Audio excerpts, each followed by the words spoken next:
Eu vou falar um pouco para vocês sobre o que mudou no Código de Processo Civil de 2015 a respeito da coisa julgada. A problemática que eu vou abordar pode ser compreendida no contexto da necessidade de desafogar o Poder Judiciário. Houve um consenso, há um consenso na sociedade e houve um consenso em todas as comissões pelas quais passou o novo Código, no sentido de que não há nada de muito errado com o processo brasileiro. Na verdade, ele não é diferente do que ele poderia ser.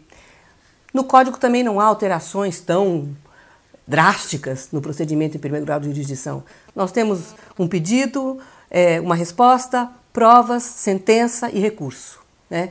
Por mais que se possa mudar essa configuração, nada de tão diferente pode ser feito a ponto de ter como consequência uma duração significativamente menor do processo. Então, o que se entende como sendo efetivamente responsável pela lentidão com que os processos tramitam no Brasil é o excesso de recursos e o excesso de processos que existe em trâmite no país. Na última pesquisa séria que houve do CNJ, se verificou a existência de 90 milhões de processos pendentes no país. Então, o juiz pega num processo hoje e vai pegar no mesmo processo daqui a 2 anos. Né? Eu entro com recurso hoje e meu recurso vai ser julgado daqui a 6, 7 anos. Né? Então, tudo que se fez no Código com o objetivo de desafogar o Poder Judiciário, de diminuir o trabalho do juiz, tem como fundo, como objetivo indireto, diminuir a duração do processo. Né? Se o juiz tiver menos trabalho, ele se dedica de uma maneira mais intensa àquele processo específico e aquele processo acaba mais rapidamente. Né? Nós somos o que os americanos chamam de litigious society. Né? As pessoas judicializam tudo no Brasil, tudo vai acabar no judiciário. Né? Como todos nós sabemos, aquilo que se tem chamado de ADR, né? Alternative Dispute Resolution, formas alternativas de resolução de conflitos, ainda está engatinhando no Brasil. Né? No Brasil, as pessoas vão mesmo para o judiciário. Mas isso não resolve, isso não se pode resolver com alterações no próprio processo. Quer dizer, não é dentro do processo que eu posso fazer alguma coisa para diminuir a litigiosidade na sociedade. Isso é óbvio, né? Então, o que se pode fazer no processo, e foi isso que as comissões tentaram fazer até chegar nessa versão final, foi engendrar fórmulas, criar institutos para coletivizar as formas de julgamento de ações e recursos que versem sobre a mesma questão de direito, né? Isso é claro, isso acaba gerando menos trabalho e um respeito mais evidente ao princípio da isonomia, né? Porque as pessoas que têm a mesma questão de direito acabam tendo a mesma solução do judiciário, né? Então esses remédios, no meu entender, são extremamente positivos sob todos os ângulos que possam ser analisados. Mas a coisa julgada, ela atua num outro plano. Ela faz com que a questão que foi levada ao judiciário seja resolvida de vez. Isso porque a teoria que se adota hoje no processo civil brasileiro é a teoria dita restritiva da coisa julgada. É aquela segundo a qual aquilo que na decisão fica abrangido pela coisa julgada é exclusivamente a decisão stricto sensu. Então vamos pegar um exemplo. Esse exemplo é do professor Barbosa Moreira. É muito bom. Eu estou discutindo num determinado processo os juros decorrentes de um contrato. Então eu digo, olha, quero juros, celebrei esse contrato com fulano. E o fulano diz, olha, infelizmente eu não vou pagar esses juros porque esse contrato é nulo de pleno direito. E eu digo, não é. E ele diz, forma-se o contraditório, produção de provas. O juiz conhece, lógico, profundamente essa questão da nulidade do contrato. Porque é uma questão dita prejudicial. É uma questão de cuja solução depende o destino da lide, né? do conflito propriamente dito, que diz respeito ao pagamento dos juros. Então o juiz, depois de um determinado tempo, chega à conclusão de que o contrato é válido, né, e determina que os juros sejam pagos. O que transita em julgado no direito brasileiro é exclusivamente a questão dos juros serem pagos ou não. Isso significa, por incrível que pareça, que amanhã eu posso entrar com uma ação contra o mesmo réu e dizer para ele cumprir o contrato com base no 461, obrigação de fazer. Né? E ele diz, já falei que eu não vou cumprir o contrato é nulo de pleno direito? E eu digo, não é. E ele diz, E o juiz dessa segunda ação pode considerar que o contrato é nulo de pleno direito e que, portanto, ele não precisa ser cumprido. Então, essa é a situação do direito brasileiro hoje. O que fica acobertado pela autoridade da coisa julgada é a parte propriamente decisória da decisão. é o decisum, né? Por isso é que se diz que esses são os limites objetivos da coisa julgada. O que do objeto atingido pela coisa julgada fica efetivamente atingido pela sua autoridade. É só a parte decisória, né?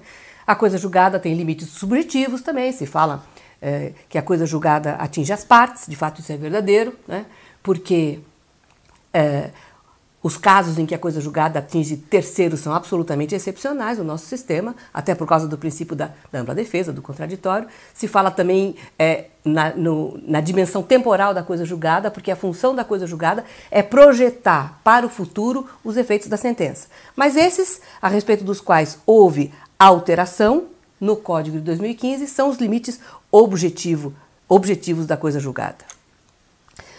O novo Código de Processo Civil muda essa regra e diz que ficarão abrangidas pela autoridade da coisa julgada também as questões prejudiciais. A doutrina fala em questões prévias. Prévias em relação ao mérito. São questões que têm que ser objeto de atenção e de decisão do juiz antes que ele examine o mérito. As questões prévias comportam uma subdivisão e aqui nós temos uma chave imaginária. As questões podem ser preliminares ou prejudiciais. O resultado do exame das questões preliminares leva a que o juiz fique sabendo se ele pode ou não decidir o mérito. Exemplos: legitimidade, competência. Se o juiz não for competente, ele não pode decidir o mérito. Se o juiz for competente, ele pode decidir o mérito. Então, depende haver ou não o julgamento do mérito da solução que se venha a dar às questões preliminares. Como o mérito vai ser julgado, depende da solução que se dê às questões prejudiciais. Então, se fulano é filho, ele herda. Se o contrato vale, os juros serão devidos, ou o contrato terá de ser cumprido. A lei, com medo de que se entenda que alguém possa efetivamente dizer que essa regra poderia ofender o princípio do contraditório, a lei tem o cuidado de ser muito explícita, muito expressa a respeito das condições que têm que ser respeitadas para que a autoridade da coisa julgada atinja as prejudiciais. E a lei diz o seguinte: a questão prejudicial decidida expressamente, normalmente tem que ser decidida expressamente mesmo, se dela depender o julgamento do mérito, isso não precisaria ser dito, na verdade, rigorosamente, porque a questão prejudicial, por definição, é aquela de cujo exame depende o como se vai decidir o mérito. Se houver contraditório prévio e efetivo, isso também rigorosamente não precisava ser dito, porque o juiz examina pontos e questões. Questões são pontos a respeito dos quais não estão de acordo autor e réu. Então tem que ter havido contraditório. Nessas condições, a decisão a respeito das prejudiciais ficará tão estável, tão imutável, tão seguramente decidida quanto o próprio pedido. E isso evita, na verdade, que aquela mesma questão volte para o judiciário, né? Porque é claro que a gente artificialmente diz que é outra causa de pedir, que é outro pedido, mas evidentemente, se no direito brasileiro eu posso formular o mesmo pedido com base em outra causa de pedir, ou a mesma causa de pedir dando origem a outro pedido, a gente faz essas construções teóricas todas racionais, mas no fundo é o mesmo conflito que está voltando para o judiciário examinar, né? E dessa forma, né, adotando-se essa regra no sentido de que a coisa julgada engessa, na verdade, quase que a decisão inteira nessas condições, isso faz com que esse conflito tenha menores chances de voltar ao judiciário com uma outra roupa, né? Sob outras vestes, como diriam os autores mais antigos, né? Evidentemente, essa regra não se aplica quando na ação houver restrições relativamente à prova, relativamente à cognição. Por exemplo, isso não acontece no mandado de segurança, né? O mandado de segurança tem uma restrição probatória. No mandado de segurança só pode haver prova documental. Nos juizados especiais também não, porque os juizados especiais não admitem perícia, né? Bom, tem havido críticas da doutrina com relação a essa opção do legislador. Tem muita gente dizendo por aí que nós estamos ficando parecidos com o common law, mas não é verdade. De fato, a imutabilidade da decisão no common law é muito mais abrangente. E eles não são tão conceitualistas quanto nós. Eles não falam em causa de pedir próxima e remota, não falam em pedido imediato e imediato, não falam em nada disso. O que eles dizem, basicamente, é o seguinte: o mesmo problema não pode ser levado ao judiciário duas vezes, né? Eles são, como todos nós sabemos, pragmáticos. Então, há um acidente de automóvel. Aqui no Brasil, eu tenho a opção de, numa primeira ação, pedir dano moral, numa outra ação, pedir dano material. Lá não. Lá, basicamente, a regra é a seguinte: olha, houve um acidente, venham aqui, vamos resolver os problemas, peçam o que quiserem pedir, porque esse acidente não volta mais para o judiciário, né? Na verdade, há uma contrapartida em relação a essa possibilidade, que é o fato de, no direito anglo-saxão, de um modo geral, as preclusões não serem rígidas. Então, no direito anglo-saxão, não há, como há nos sistemas de civil law, como há no Brasil, as regras de fixação dos elementos no começo da demanda, né? Aqui nós temos a regra da perpetuatio libelli. No começo da demanda eu fixo pedido e causa de pedir. E isso eu não mudo mais até terminar o processo. Não posso mudar, né? No direito inglês, no direito americano, no direito australiano, não é assim. Na verdade, o pedido vai se fazendo ao longo do processo, né? Eu posso formular um pedido nas vésperas do juiz dar uma sentença. Então não se justifica que a parte depois venha com outra ação, né? Porque ela pode ir montando o seu pedido e a sua causa de pedir ao longo do feito, ao longo do procedimento em primeiro grau de jurisdição. No Brasil não é assim, né? Então por isso é que nós abrimos um pouquinho a porta, né?